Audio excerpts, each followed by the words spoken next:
The NFL trade deadline is fast approaching. November 4th is the deadline. What are the Niners going to do? Well, there was a couple of very interesting stories out today that I think 49er fans ought to take note of. So let's talk a little bit about that. First, we have a tweet that was put out by Jeremy Fowler. Jeremy Fowler from ESPN said, the players who are ideal fits for the 49ers as the trade deadline nears. And he's got a number of different players here, including linebacker Christian Harris of the Texans, who is a really good player, only 24 years old. He was one of the best linebackers in football just a year ago, and now he's kind of on the outs. And if he's on the market, man, that would be really attractive.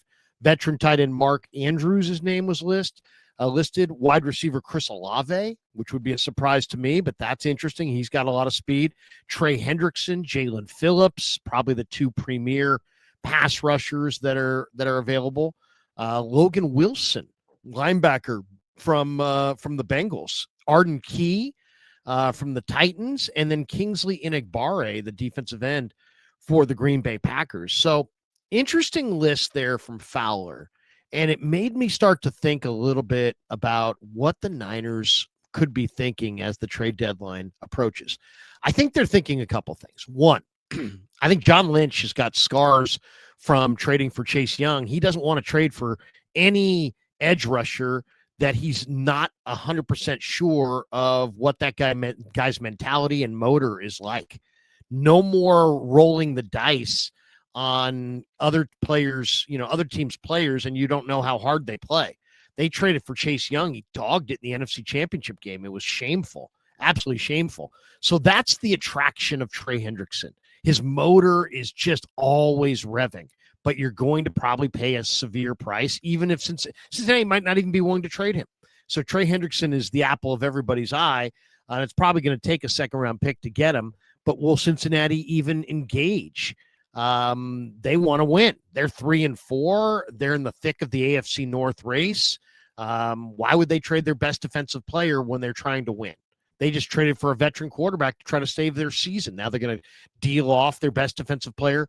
They could, but right now all indications are that they're not interested in that. So Hendrickson is the obvious target. Put him aside. Jalen Phillips, Kayvon Thibodeau, they would be obvious targets as well. I don't think the Giants are going to sell because I think Shane and Daboll need to go to the playoffs. And Jalen Phillips has got his own injury risks, but he's a great talent as well. But this list made me think of, who the Niners might be honing in on. What makes the most sense for the 49ers? So I looked at that list, and then I was looking at Bleacher Report has their story out. Christopher Knox has a story out on the NFL, the 2025 NFL trade block big board entering week 8. And they've got a number of players that they're listing as available. And if you go down their list, they've got a lot of interesting names, including Jalen Phillips, who it would be a great get. They're saying maybe a 4th-round pick for Jalen Phillips. That would be a very nice price tag for a really, really talented edge rusher who sometimes gets hurt, but, man, he's talented. Jalen Phillips is an incredible talent. They also have Bradley Chubb there. So the Dolphins are definitely an intriguing candidate for the 49ers. Then they also have Jacoby Myers of the Raiders, they say is going to get moved. Mark Andrews of the Ravens, they say is going to get moved. But the name that makes sense to me, the more I look at the 49ers situation, is I think the Tennessee Titans are the team that makes the most sense as far as a trade partner for the 49ers. Why do the Titans make sense? Because Bleacher Report says they're shopping veteran cornerback Roger McCreary, and he's drawing interest from around the league, and he's more available than Jeffrey Simmons or many of the other names being bandied about. He plays a premium position. Lots of teams are looking to address it. Diana Rossini listed the Eagles and the Colts as teams already in the cornerback market. So I don't think necessarily you'd see Tennessee deal with a division rival. So it's a matter of, do the Niners want to block the Eagles from adding a player? McCreary is a good player. He was the 35th overall pick in the 22 draft, and he's a solid NFL corner. He hasn't necessarily thrived in their defense. He's an impending free agent. So I don't think the price tag for McCreary is necessarily going to be that high, but he is 25. He definitely has some upside. He's not developed into a top tier corner, but he's young, he's healthy, he's got a future. He's a free agent at the end of the year, so he's not necessarily going to command a big price tag. But if you could get Roger McCreary and Arden Key, you're getting an edge rusher who so you don't have to worry about how hard is he going to play. You know how hard Arden Key plays. You know Arden Key. You know his work ethic. You know his motor.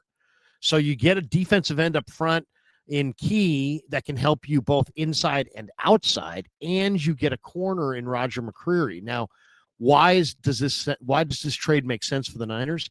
I think it makes sense from the standpoint of look at the 49ers right now on the corner. You've got Demo Lenore is your best corner. Your second best corner is Renardo Green. He's got a toe injury. Your third best corner is Upton Stout, and he's got a calf injury. So your two of your top three corners are down, and you had to lean this last game on Darrell Luter Jr. And Chase Lucas, and that's fine. But behind them, what do you got? You got Saron Neal, who's a special teamer, who's not necessarily a great cover guy, and then you have Eli Apple, the veteran corner, is on your practice squad. So that's their situation at corner. They put Jacob Robinson on IR. Trey Tomlinson is also an IR. So you got two corners on IR. And you now have two corners that are hurt. The old football coach back in the Canadian League when we were talking personnel, I can remember it well. The key to pass coverage is pass coverage. In other words, there is no key to pass coverage. You got to have dudes. You got to have guys. And McCreary, who played at Auburn, good player in the SEC, young veteran, he would be a nice addition for the 49ers. And to me, that makes a lot of sense. You block Philly, you add Roger McCreary, and you get Arden Key as well. So that right there makes a lot of sense to me. All right, let's take a quick timeout. I got another thought I'm going to share with you. But first, a quick timeout from the content for this from Mando. All right, quick break from the show to talk about something every guy can relate to: sweat and body odor. Fall's here, crisp air, football, maybe a bonfire or two. But if you're like most guys, you're still putting in hard work. And yeah, that means sweat. That's why I've been using Mando deodorant plus sweat control. I've been using it for a couple weeks now, and honestly, I was surprised how well it worked. One swipe in the morning, and I'm good all day. No reapplying, no heavy fragrance, just clean, dry confidence. What I like most is it actually prevents odor instead of just masking it. The stuff is clinical strength. It's proven to control both sweat and odor for up to 72 hours. And after 12 hours, underarm sweat was reduced by over 90%. It's double protection. No sweat stains, no pit rings, just long-lasting freshness. And if you're new to Mando, their starter pack is a great deal.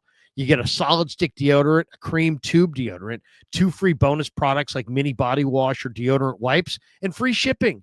Right now, new customers get 20% off site-wide, plus free shipping when you use the code Larry at shopmando.com.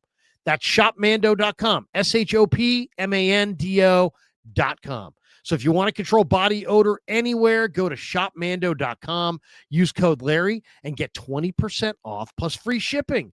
Please support the show and tell them we sent you. With Mando's Deodorant Plus Sweat Control, say goodbye to sweat stains and hello to all-day freshness. Don't mask it, Mando it. And thanks to Mando for being a proud sponsor of the Krug Show. Now, the other spot that Bleacher Report had a name on there that I thought was really interesting is Bleacher Report lists Raiders interior offensive lineman Jackson Powers Johnson as being on the trade block. And they say that he's going to fetch a 2026 fourth-round pick. Now, the 49ers, we all know, need to rebuild their offensive line, and they're doing it right before our eyes. Dom Pooney last year, Connor Colby this year. I would imagine they're going to use their first-round pick in 2026 on an offensive tackle. But, man, this might be a time to buy low on a pretty good young offensive lineman. Jackson Powers Johnson is a good player.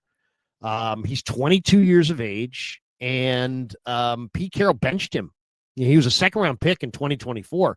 He got benched Sunday in their blowout loss to the Kansas City Chiefs. So, obviously that's not going to help his draft value, but he's got draft pedigree. He's got collegiate production. He was good as a rookie. He won the Remington Trophy in 2023, started 14 games as a rookie. He's a big, powerful center. He's a natural center, but he's got experience at right guard. He's got experience at left guard. He's shown flashes of potential. The Niners traded for Laken Tomlinson a few years back when he was in a former first-round pick for the Lions. The Lions are like, hey, he's a bust. We came to the Niners, and he played well, salvaged his career, and he's still playing, and he's made a lot of money in this league. He's made a lot of money. The Raiders aren't going anywhere, and if they can't find a spot for Jackson Powers Johnson in the starting lineup, maybe they're willing to flip him. And that would be a guy that would be a trade that you're not necessarily looking for or banking on. How many teams trade for offensive line help in the middle of the year? And this might not even be a guy that you would even plug in right away. Maybe you would plug him in. Maybe you'd have to wait a couple weeks. But this could be an interior player. This could be your future center. This could be your future guard. This could be a guy who's a future starter for you on your offensive line. And if you could get him for a 4th-round pick, I would do it. I would do it if I were the 49ers. It's the kind of move that's about this year, but it's about next year. It's a kind of move that it's about building your offensive line bully. What has this year been about? Well, your defense has come of age. You've got a lot of young defenders, but also you've got 2 quarterbacks you can win with. You got Brock Purdy, you got Mac Jones. They both look really good in this offense. It's time for the 49ers to build a fortress around their quarterback and really invest in their offensive line. And I think that 2026 first-round pick is going to a tackle.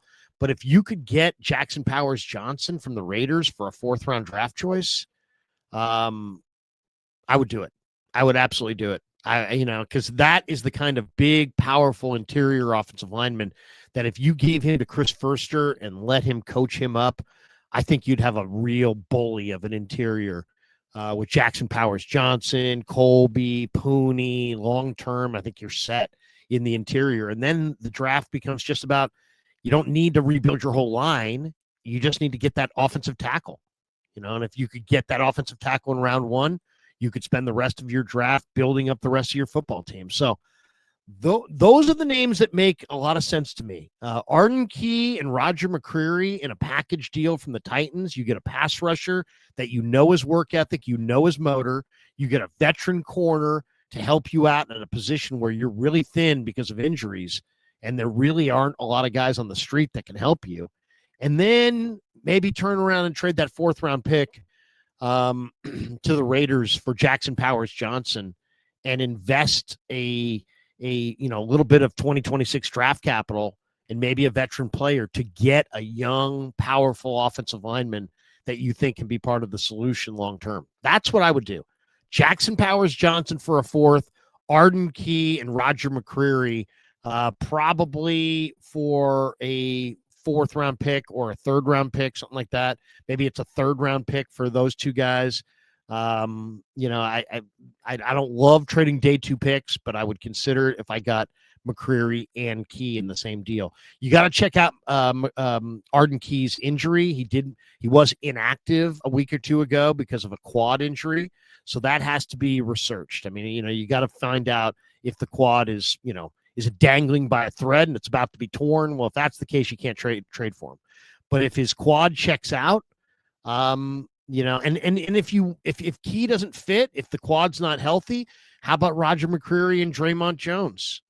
You get a guy who, another 280-pound defensive end and who can help you inside and outside, and you get another corner that you desperately need, and you block Philly along the way. So I like Tennessee, the fit with Tennessee, Key or Jones and McCreary to the Niners, I think is the deal that makes the most sense. And then if you could invest a 4th-round pick and get Jackson Powers Johnson away from the Raiders, a 22-year-old interior player who's got a huge future, I would definitely make that deal as well. So those are the 2 deals that I'm looking at. Leave your comments in the comments below. We'd love to hear what you think. What would you like to see the Niners do at the trade deadline? And of course, we should tell you 49er football season is presented all season long on the Krug Show by Sleeper, the fastest growing fantasy platform in the world. It's a one-stop shop. You get blazing fast news, real-time stats, group chat, season-long leagues, and of course, Sleeper picks for daily fantasy. Use promo code Larry, and Sleeper will match your first deposit up to $100. Links in the description. Terms and conditions do apply. All right, thanks to Sleeper. Thanks to Pig and a Pickle. The title sponsor of the Krug Show is Pig and a Pickle. Check them out. They're in Corte Madera. They're in Emeryville. They're open 7 days a week from 11 a.m. till 8 p.m. or until they run out. Pig and a Pickle, the best barbecue in all of Northern California. And thanks to all of you guys for supporting the Krug Show on YouTube.